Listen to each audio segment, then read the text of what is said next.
Hey besties, it's Tori and welcome back to my channel. So today we are going to be doing the end of year book tag. I got this from Destiny and both Larry. They both have posted these the last 2 years. I made one last year, so I wanted to do it again. So we're just kind of going to do a bit of a recap on my reading year, go through a bunch of different questions, and I have books to go with each of them. So with all that being said, make sure you like, comment, and subscribe to my face. Check out all my socials down below, including my Goodreads and my Amazon book wish list. Merry Christmas to those who celebrate, and let's get into my end of year book tag. Okay, so question number one is, what was the most disappointing book for you this year? So I kind of take this as a book I was really anticipating, and then I didn't end up loving it as much as I was hoping I would. And for me, that would be Funny Story by Emily Henry. This book, I believe I gave 3 or 3.5 stars, and I was really excited about this book. I think a lot of people were. I was really anticipating it. I was so excited to get it in my hands and to read it. And then after I finished it, I was like, oh, that was just a little lackluster, a little less than I was expecting. I love Emily Henry. I love her so much. She literally wrote my favorite book of all time. So I was just a little disappointed in this one. I was expecting more. I feel like Emily Henry has a very specific type of writing that no one else really does, and so I was really expecting this to be more like Happy Place, and I just felt like it fell a little short for me personally. I do plan on giving this a reread because I want to see if I could love it more a second time around. Sometimes you're just not in the right headspace for a specific book and you end up not liking it as much as maybe you would have at a different time frame. So definitely plan on giving this a reread at some point, but this was disappointing for me personally. Okay, the next question is, what was an underdog book for you? So when I think of this, I just think of a book that you've not really heard a lot about, but that you read and really enjoyed. And I actually have 2 that I want to talk about today. So the first one is actually one of my most recent reads, and that is House of Ash and Shadow by Leah Stone. I literally devoured this in 1 or 2 sittings. This is so good. This is a YA romantasy series. There's 3 books in the series, and I finished all of them in literally just a few days. I just recently found this author and I'm literally obsessed with her right now. I really like her. I cannot wait to read more by her. I think the concept is really well written, and they're super short. This book is literally just under 300 pages, so they're super quick and easy to get through. She has so many books, so many series. They're all on KU, so I highly recommend. I loved this and I cannot wait to read more by her. My other underdog book is Catch the Sun by Jennifer Hartman. I'm sure you guys have heard me talk about this at some point in the last few months. This is a YA romance. I don't think it's YA personally. I think it's more like a new adult, but this is a super dark and traumatic romance about these 2 childhood best friends. This was amazing. I ate this up. There are so many shock factors in this book. It's insane. I loved it so much. I think this was a 5-star for me. I really enjoyed it, and I know Jennifer Hartman is known for some pretty dark adult romances, so this one was, I think, a little bit more of the toned down dark for her, but I still felt it was kind of dark. Definitely check trigger warnings before you go into this one, just because there's a lot of really deep content in here, but I really enjoyed this one. I love the cover and the edges. I think it's just so pretty, and I ate this one up. This was just pure entertainment, honestly. Okay, this next one I fear is going to start a riot. So the question is, what is an overhyped book that you read? Butcher and Blackbird. I literally despise this book. This one isn't even mine. This is my best friend's because I hate this book so much. I literally, the hype on this was crazy. Absolutely insane. So many people were so obsessed with this, and I read it and I was like, what is this? What am I reading? Why literally just why? I'm not a dark romance girly. That's not my thing. So I tried reading this one, and I think it proved my point to myself that dark romance is not for me. I could not stand this book. I literally hated it. It's so gross, so gruesome. The trigger warnings are not kidding. There are so many triggering things that happens in this book, and I would never read this again, and I do not plan on giving any more books in the series a chance because I disliked it that much. So this one, overhyped. Not a fan at all. Not my personal taste. To each their own. If you loved it, that's great. I'm so happy for you, but I would never recommend this book. Personally, not gonna recommend it. Question number 4 is a book that surprised you. I ended up picking a whole series, not just one book. So for me, that is the Windy City series by Liz Tom Ford. I loved this, devoured this series. It's so good. I cannot wait for book 5 to come out next year. I'm so excited. I love the series so much. I've heard some really mixed things about the first book. I didn't absolutely love Mile High, but I still gave it either a 3.5 or a 4 stars, so I still liked it. But the series as a whole, so good. And it surprised me because I wasn't sure how I was going to feel about it, because I know these books are a little bit more on like the smutty, steamy side, which, like I've stated, not really my personal preference, not really my thing. But Liz knows how to do it, and she did it right, and I was so obsessed. Love the series so much. It's about different sports, so each book follows different sports romances, and they're all like interconnected, so they're friends or siblings and stuff like that. So it's really good. Really loved it. Was so shocked, so surprised. Literally ate it up. Question 5 is your favorite book couples of the year. I have 3 that I'm gonna shout out, and I fear none of them should be a surprise to you. First, Isaiah and Kennedy from Play Along. Literally so obsessed with them. I love Isaiah so much. I love him so much. He's just the sweetest little golden retriever puppy dog. He is so obsessed with Kennedy. I love their relationship, their romance, their friendship, everything about them. I'm obsessed. Highly recommend. So good. Literally can't recommend it enough. It's amazing. This next one should also come as a surprise to nobody, but it's from the Throne of Glass series. I'm not gonna specifically say too much about it, but Rowan, love him. Dorian, love him. Their couples in this book, so good. I don't want to spoil who they're in relationships with just because this series is a long ride, but I loved those 2 couples so much. I loved the series. It paved me as a person and as a reader, and I will never be the same again. Love it so much. Literally amazing.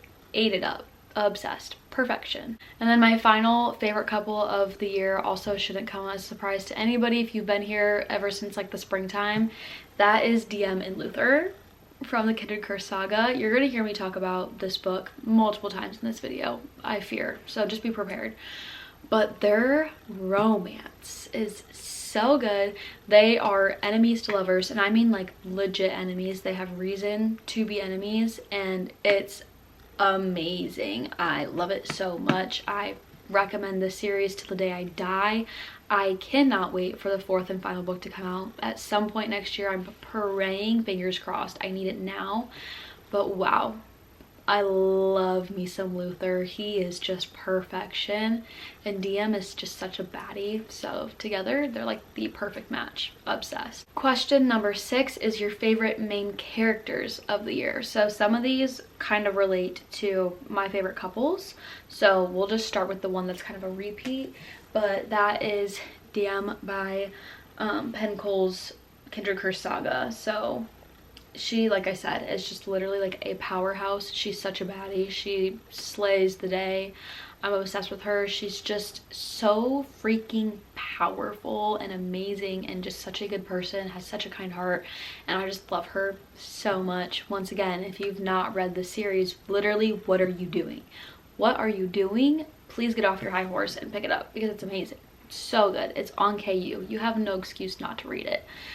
Ugh, literally love her so much. Another female main character that I loved this year was Emma from Just for the Summer by Abby Jimenez. I only say that because I relate to this girl so much.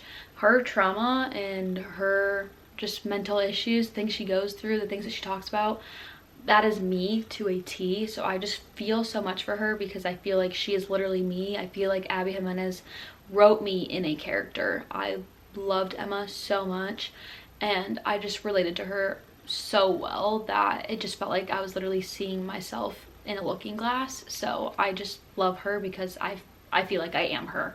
And so it was just really nice to actually be able to relate to a character.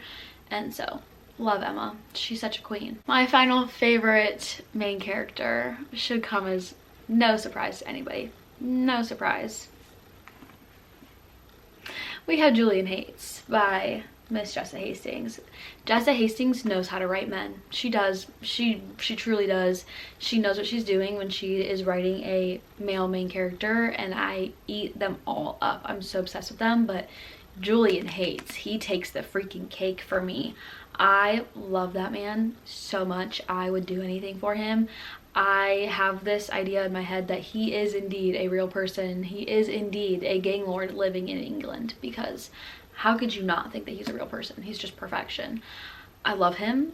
I don't know what else to say. I could literally scream from the rooftops until the day I die how much I love Julian Hates and just everything about him. He's just perfection, and he can do no wrong in my brain. He can do no wrong. So I had to give him a really good shout out in this video. Question number 7 is new favorite author that you discovered this year. Once again, I have 3. If you can't tell, it's really hard for me just to pick one. I'm a very indecisive girly, so we have multiple for basically every question. So I've already talked about one of these so far, so let's just carry on, you know, give her another shout out. Miss Pencole, Kindercurse Saga. I don't really need to blab more about her, but I'm so glad I discovered her this year, and I cannot wait to see what else she can do this in the series, continuing on in her writing journey. Pencole, hats off to you, girl. Also need to give a good shout out to Miss Annabelle Monaghan. She killed this book. I loved it so much. I cannot wait to read more by her. She has a few other books. She has a book coming out next year that I'm so excited about. I'm really anticipating. So I really loved her. She gives me Emily Henry vibes in all of the best ways, and so I just loved her writing so much, and I cannot wait to see what else she has on her backlist and what she comes out with in the future. And then last but not least, Miss Ashley Poston. I read The 7-Year Slip by her and A Novel Love Story, and I loved them both so much. She's such an amazing author. She does amazing women's fiction with really heavy subplots of romance, and I cannot wait to read her new book that comes out next year. I can't wait to read The Dead Romantics at some point. I need to get to that book still, but I literally love her so much in her writing and her characters, and just the way she can bring some beautiful magical realism into her novels is amazing. So I really loved her this year, and I'm so glad that I discovered her as an author. On the contrary to our last question, the next question is an author that just didn't work out for you this year.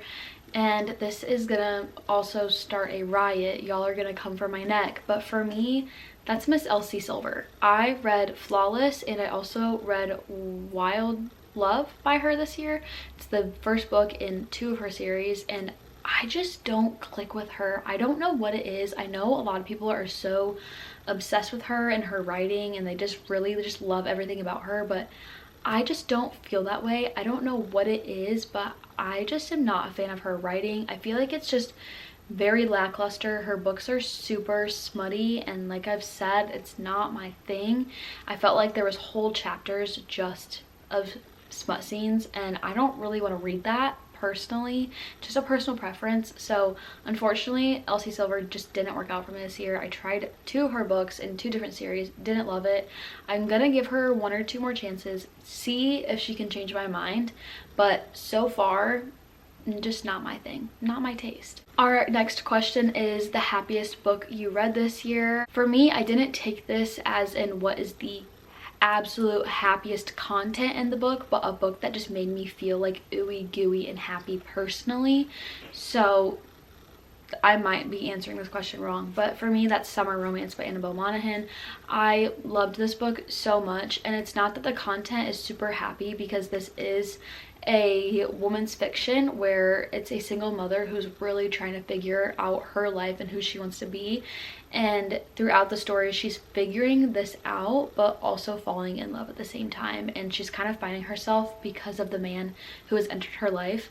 So it's not that the content in the book is super happy, because there are some sad things in here. There is things that the main character is going through, but it's the journey of her finding herself and falling in love at the same time that made me feel happy, and that made me pick this book for this specific question. So Summer Romance by Annabelle Monaghan was, in my eyes, the happiest book I read this year. Question number 10 is, what is the saddest book you read this year? I read a lot of sad romance, a lot, and a lot of the fantasy I read also has a lot of sad things that go on in it, so this wasn't the easiest one for me to pick, but I had to pick one that I felt made me cry a lot. And so for me, that was Taming Seven by Chloe Walsh. I read this book in one sitting. I was anticipating this book like no other. This is my favorite book in the whole Boys of Tommen series. Personally, I just love it so much. I love Claire and Gibbsy and their romance and their friendship and just everything about them. But the things that happened to these two characters that you learn in this book is just devastating. Definitely check trigger warnings before going into this. There's a lot of deep, dark content that you read about, but good golly, did I love this book, and also it destroyed me at the same time. Highly recommend reading this. It's beautiful. This whole series is just amazing. It's about these high schoolers, and there's a bunch of rugby players, and it's just their romances. It's all these friendships, and you just literally, it's like a character arc, and I loved it. I like sad romance, what can I say? Our next question is, what is the best book adaptation you watched this year? So for me, that was Maxton Hall. This is a Amazon Prime TV series. The books are not out in English yet. It's actually German based, and so they haven't released the books in English, so I haven't read the books. But the TV series was so good. It is filmed in German, but they put like English voices over it, so it is a little bit weird to like watch them talking and it's not lining up with what is being said, but I really loved it. I ate it up. I think it's like 6 or 7 episodes and I was hooked. It's literally just like this high school drama, and that's it. There is a romance in it. I loved it so much. I thought it was just so fun, and I'm really excited for season 2 to come out next year. I believe they've already filmed it, or they've started filming it, so I'm really excited about that, and I really enjoyed watching it. I thought it was just like a really good, fun entertainment, just some trashy TV really, and personally, I eat it up. I love me some drama. I love me some trashy TV, what can I say? Our next question is, what are some of the prettiest covers that you received this year, that you bought, that came out? I kind of picked 2 special editions. One is like something you can literally just buy from Waterstones, and then the other one is a special collector's edition that I have. So we will start off with my collector's edition, and that is this specific cover of Queen of Shadows. Look at the freaking edges. Please tell me that this isn't the prettiest book you have ever seen. I have the full series literally right there. They're so beautiful, so stunning, love them so much, but Queen of Shadows I think personally is probably one of my favorite covers from the whole set. These are from, why can I not remember? I have their ACOTAR set too, and I want more books by them. I can't exactly remember where these are from, but they are all over Instagram and TikTok. A lot of people have these, and I waited months and months and months to get my hands on them, but this is probably one of the prettiest covers I own, and one of the prettiest covers I have actually ever seen in my entire life. My other prettiest cover of the year is this edition of Magnolia Park's The Long Way Home by Jessa Hastings.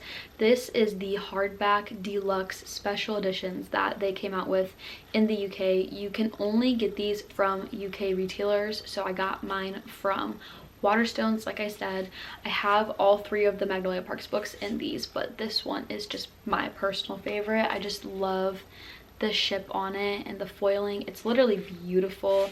I think these are probably some of the prettiest editions of books that have ever come out, and the end pages are insane. They are so beautiful. They're literally just stunning, and I just literally loved these covers so much. I was so excited to have them in my hands. Mine came right around my 21st birthday, so it was the best gift to myself, and I just literally love them. I think they're literally beautiful. There's nothing wrong with these. They're just perfect. Everything about them is perfect. Our next question is a book you haven't stopped thinking about. Once again, I can't pick just one. I picked 3, and they are repeats, so if you can't tell, I have favorites. we all have favorites. So first we have Happy Place by Emily Henry. I reread this year after discovering it in 2023, and I literally can't stop thinking about it. It's in my brain at all times. Love it so much. I devour this book. I have it fully annotated and I cannot wait to reread it again. This is my all-time favorite book in the world, and I will probably reread it until the day I die. So I highly recommend. Love it so much. This book is perfection. The main female character, Harriet, is once again me in a character, and I just relate to her and I love the story, and it's so good. So good. Another repeat is The Great Undoing by Jessa Hastings. This is the 4th book in the Magnolia Parks universe, and it's the 2nd book in the Daisy Hates kind of portion of that. So this book has a absolutely insane ending, and I think about it on a daily basis. I think about these characters on a daily basis. Think about the quotes in this specific book on a daily basis. I'm so obsessed with this book. This is probably one of the most beautiful works of literature I have ever read, and I just love it so much, and I really love this cover too. It's stunning. What can I say? And then another repeat, I promise this is the last time I'm gonna bring it up, but the Kindred Curse Saga. This is the 3rd book. This is Heat of the Everflame. The ending to this book, girl, I need book 4 literally yesterday. Like, I need it now. I need it. I've been waiting and waiting and waiting, and I need to know how this series is going to end up. I need to know what's happening in the world. I need to know what happened to the characters. I just need to know. And I think about this series every single day. Clearly, I can't shut up about it because I love it so much. So once again, please read this. Please, I'm actually begging you to read this. It's so good. Next, we have an unpopular book that you loved. Once again, shouting out House of Ash and Shadow by Leah Stone. This was so good, and honestly, I have started another series by her. I've only gotten through the 1st book in the series, but I cannot wait to continue it and just to see what else she can come up with. I love her writing. Anything by her, I fear I'm going to love.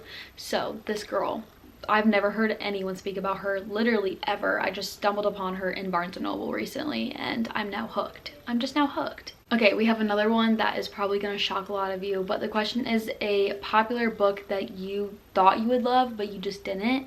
And for me, that is Quicksilver by Callie Hart.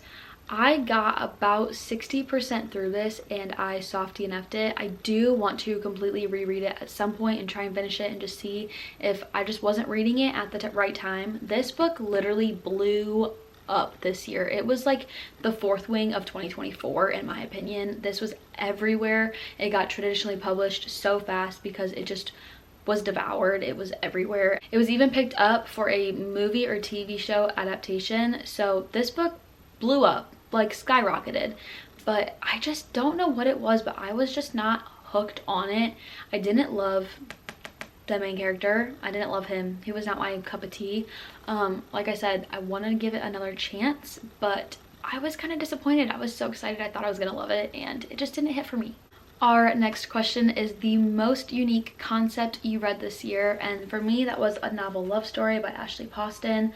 This I loved so much. This is a story about a girl who is going on this trip, and basically she gets lost on the way there and she stumbles into this town, and as she's in the town she's starting to like notice things that seem super familiar to her, and she can't figure out why they're so familiar. And the town she has stumbled into is the town from her favorite romance series. I think that is such a unique concept. I've never read something like that before, and it's honestly genius because if I were to stumble into my favorite small town romances town, I think I would die. So I loved that so much. I thought it was so unique, so different, just so special, and I loved the writing, I loved the concept, and I loved the romance. Next up is a book that you read this year that you would reread. These are obviously all repeat books I've talked about, but we're going to mention them again. We have the entire Magnolia Parks universe. I'm actually halfway through my reread already, and I cannot wait to finish it off and just to deep dive into these books again. I love them so much. I love these characters. They define me as a person. They have changed my life. So what else can I say? Then we have Just for the Summer by Abby Jimenez. Like I said, I loved this book so much. I loved the main character. I loved the romance. I just loved everything about it, and I cannot wait to do a reread in 2025 and really deep dive into this, fully annotate it, and just truly give it all of my love and attention, because I think reading it a second time around it's going to hit even harder for me. So I'm really looking forward to my reread coming in the spring or summertime.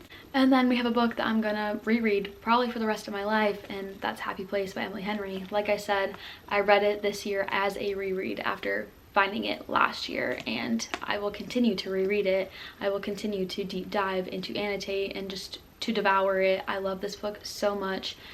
Like I said, it's my favorite book of all time, so how could I not want to continue to reread that? So I'm really looking forward to my third time reading this coming in 2025. I'm so excited. I can't wait to re-look at all of my annotations in my tabs and just to add more and more and more. And one day I'm sure almost every word on this page will be highlighted, underlined, tabbed, something, because this is just pure lyrical genius. It's literally just genius. Okay, now we're gonna do a little reflecting. So the next question is your Goodreads 2024 reading goal and a reading goal for 2025. So my Goodreads reading goal for this year was 60 books. So far I have read 74. My mental goal is 75, and I should absolutely hit that. I have like 2 or 3 more books this year that I plan on trying to get through, so I definitely hope I can surpass my 75 mental goal. But my Goodreads goal on my actual Goodreads account was 60 books, and I have surpassed that so far. And then I think the goal I'm gonna make for 2025 is going to be 70 books. I think in 2023 my goal was 50, and then this year it was 60, so we're gonna up it to 70 for next year. I'm trying to like keep in mind that, one, I have a full-time super busy job. I have a super busy life. I don't have time to just sit and binge books 24/7 like I wish I did. But since I've read 74 this year, after having a 2.5-month long reading slump, there's no reason I can't hit 70 next year. So we're gonna stick with 70. We'll see what happens by the end of next year.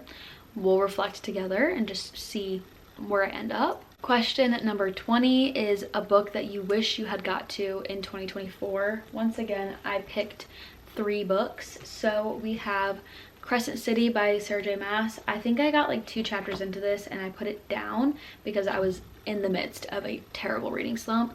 But a big goal of mine for the year was to finish every Sarah J. Maas book and to finish the Massiverse, and I failed. I need to still read the Crescent City series, but I definitely plan on getting into that in 2025 and finishing it. I'm really excited about the series. I've heard a lot of mixed things, but since I love ACOTAR and I love Throne of Glass, I need to know what this is all about, and I am excited to kind of get into more of like an urban fantasy kind of vibe. This is very different than anything else she's written, so I'm really excited about it, and I'm looking forward to getting this at some point. I also really wanted to read the Guild series by Raven Kennedy. This is the Plated Prisoners. I've heard amazing things about it. I bought this whole series this year, so I'm really excited to get into it at some point. I believe it's on KU as well, which is really exciting because I love reading anything on my Kindle, especially a fantasy. I don't know what it is, but fantasy just hits different when you're reading on your Kindle, and I feel like I read so much faster on there. But I've heard really good things about this, so I'm really excited about it. And we have our final one, which is also another fantasy, and that is When the Moon Hatched by Sarah A. Parker. This is the Moonfall series. I believe the second one comes out late next year, but my best friend Callie loves this book so much. She's obsessed with it. She's been telling me I need to read it for so long. It does really intimidate me because she is very thick. And granted, I have read some very big books, but I just haven't been ready to jump into a new, very complex fantasy world. But I'm really looking forward to this. I think I'm really gonna like it, so I'm really excited to hopefully jump into those 3 fantasy series in 2025. Our final question for the book tag is, what are you going to prioritize in 2025? So I have a few things I'm hoping to kind of prioritize. The first one is read more fantasy. I mostly read contemporary romance, but I also do read a lot of fantasy, and I just feel like I love fantasy books and fantasy series a lot more. They keep me more entertained, so I'm really wanting to prioritize that more and really get into the more like indie authors, things that aren't as talked about. I have so many fantasy books I want to read. My fantasy TBR is literally endless, so I'm hoping to kind of prioritize my fantasy TBR next year. I also want to prioritize collecting books more. I recently acquired the most amazing gift ever, and that was the OG Throne of Glass cover of the OG Throne of Glass book, and I am in the process of completing that collection. Actually, I am such a big book collector. If I love a book or a series, I'm going to have it in 4, 5, 6 different versions, in different covers, and just all the things. So I'm really hoping that I can kind of extend my collectors and really just grow my library on more of a like value and quality kind of aspect, and maybe less quantity.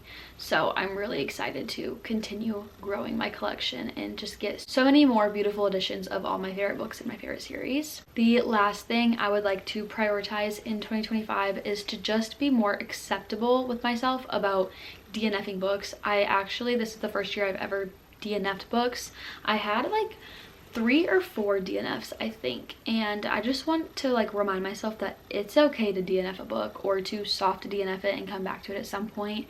If you're not vibing with a book, it's okay. Like, there's millions and millions and millions of other books out there that you could read that you might absolutely love. So I just need to be a little bit more mindful about that and be more lenient with myself when I do a DNF, and not be just so like hard on myself about it. When I do my 2024 reading wrap up of every book I read, we will be discussing the books that I did DNF this year, so we will go more in a deep dive on that at some point. But I just want to DNF more and just prioritize the books that I think I'm gonna love, and just really read the books that are gonna fill up my happiness. All right, guys, that was my full 2024 end of year book tag. I hope you guys found some books that you want to read. Let me know any answers to these questions down below in the comments as well. Let me know if you agree with any of the things I said, disagree. It's okay if you disagree with me. We're not going to agree on everything. Everybody's reading taste is different. So this was just my opinions and how I felt in books that really spoke to me, or maybe didn't speak to me. But with all that being said, make sure you like, comment, and subscribe to my face. Check out all my socials down below, including my Goodreads and my Amazon book wish list. I hope you have an amazing holiday, and I love you all to the moon and Saturn. Bye, guys.